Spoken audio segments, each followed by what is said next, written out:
My name is Mark Sheeran. I'm the co-founder of the Freedom Model. I co-wrote this book, The Freedom Model for Addictions, Escape the Treatment and Recovery Trap. That's the tagline of the book and the theme of what we do here at the Freedom Model. It's what I do every day and what I've done for 36 years is help people with addictions and substance use problems and fetishes. My story starts with a story of a lot of sadness, a lot of uncomfortability, and a childhood that was extremely lonely. I think from the outside perspective, if you were to ask the kids in my town what I was like, I was a partier. Our family was a farming family. And from outward appearances, we lived in a very big house in a small town. Father was a German immigrant that a lot of people knew. He was a prominent businessman in town. Behind the scenes in that house was a lot of really awful things going on that was kept under wraps. I think mostly out of embarrassment, to be completely honest.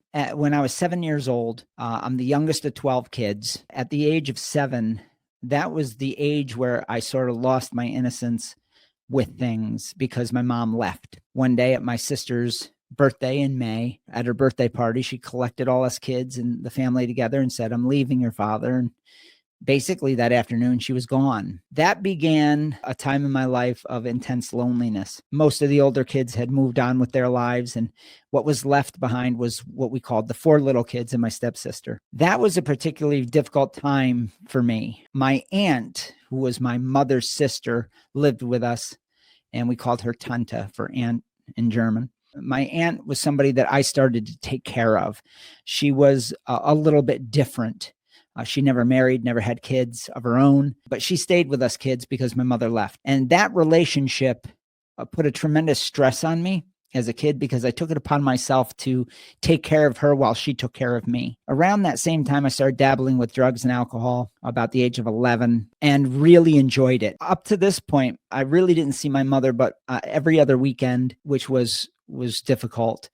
And she was a certified alcoholism counselor. That was really, really uncomfortable. So my relationship with my mother had nothing to do with father or mother and son. It had to do with I was a self-help project for her. Her whole mission was to get me into AA. She wanted me to see counselors. And so she started getting me into therapy behind the scenes for my depression and my behavior problems and things like that at home. Meanwhile, me and my brother, we were fighting a lot. The siblings were fighting a lot, but we also we were living feral. There was no parents. My father lived in a separate building in our house, which was separated from us, which was completely insane. So everybody was pretty lost. There was no hugging. There was no touch. There was no kindness.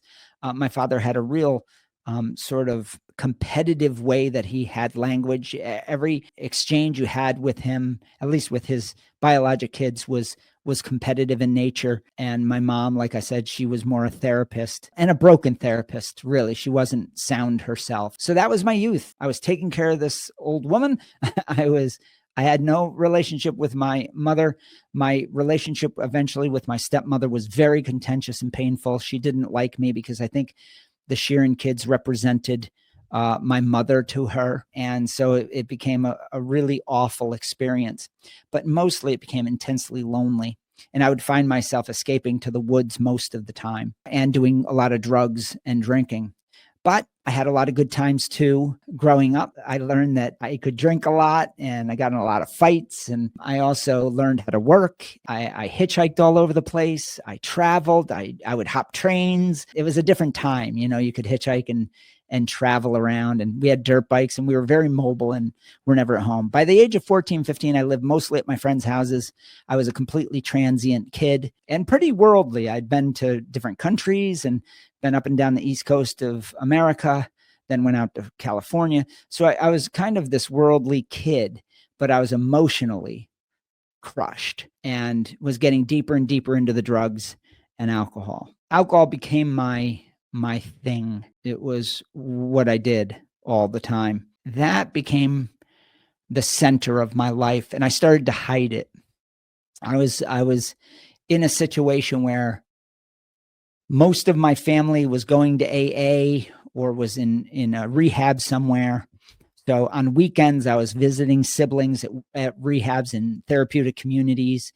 My mother was that counselor. So this language and the big book of Alcoholics Anonymous was, in our house, and this constant pressure that we were going to end up drug addicts and alcoholics was just pounded into our psyche as kids. I was never able to drink and drug with impunity like other kids. I always had massive guilt about it, and I always assumed that I would turn into an addict. And I started to self-identify. By 13, 14 years old, I felt like I was an addict and an alcoholic, which is insane to me now, and how damaging that is. But I had this weird balance. I was so terrified of my dad that I would make sure I passed school. He had a couple of rules: pass school, don't get arrested, and basically go to work. I had money, I had means, I had vehicles, I had dirt bikes, I had cars, all these things that a lot of kids didn't have where we grew up. It wasn't an affluent area. Basically, 12 to 16, I had a lot of fun, coupled with some bad situations. I became intensely needy with women and girlfriends because I didn't have love at home. And that's the way I dealt with that portion of my life. I found sex and women to be the way I gained love. And so it was very important that I be a good lover, that I know what I'm doing in that arena. At a young age, I started skipping school. These were the secrets behind the scenes in our home that were really, really pretty awful. So there was no protection. There was no safety. And I learned to fight. I learned to box. I didn't like it. I was terrified of fighting, but I got pretty good at it. By 17, 18, now I'm starting to hide bottles under my bed, even from my friends, doing pills. All of this is on the sly because I started to take on the addict identity, which was really created by the industry, my mother, going to AA with her. And now I'm starting to go for myself. I'm starting to think maybe I need this. And eventually I get to the point to where I go down to Florida for a while. That was an atrocious time for me. Very depressed, intensely anxious, and socially awkward. And I started to fall apart. I started to have real deep mental problems. That's where I started falling apart. Came back from Florida. I go on a wicked 3-month bender where I'm drinking with my buddies, having a good time at night, which was really kind of silly. But the whole day I'm drinking. I'm going to the Grand Union across the street, which is a store, drinking a 6-pack in the morning before I even get to classes at college. I'm drinking a pint in my pocket during the day, drinking all night, and doing this 24/7 until I crash a car, get arrested, and get stuffed into rehab. And at this point, I feel like I'm full-blown alcoholic behind the scenes. I feel completely hopeless. I've taken on that identity. I've had a couple of suicide attempts. I had a suicide attempt at 10 years old where I went up on my roof. That's where my loneliness was probably the greatest as a child.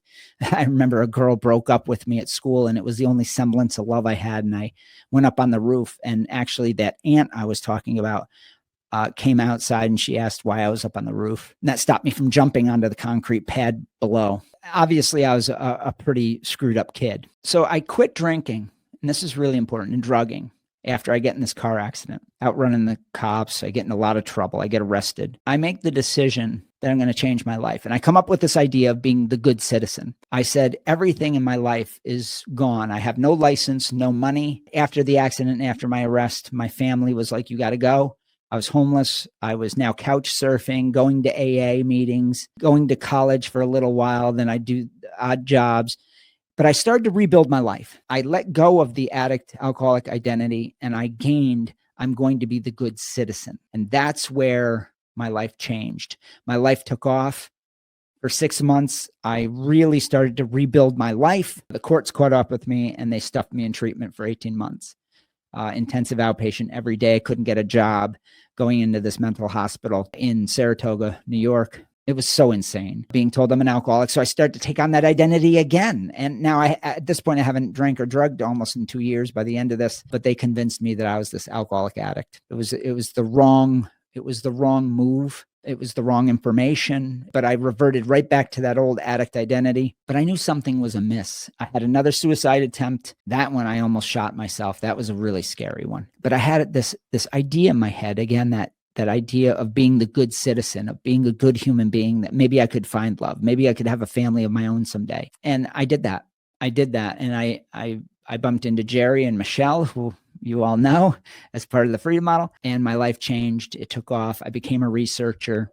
I dismantled the entire AA paradigm. I dismantled all this treatment nonsense that was so detrimental to my existence. I let go of all the treatment jargon, all the identities, all the broken ideas, the ideas that I was broken, and my life blossomed. And after 27 years of helping people, I wrote this book with Stephen Slate and Michelle, which is really a codified version of leaving the cult of AA, leaving the cult of treatment, leaving the cult of recovery, and becoming a free human being, which is what we teach. That's been my life's work. So now it's been 36 years and we've helped 27,000 people. I raised 3 children. I've been married for 23 years now to my wife, Danielle. Kids are successful and happy. I have great relationship with them. I have good friend group, and I have a wonderful life. There's a lot here. And if you want to hear more about my story, please leave comments. I'll answer them.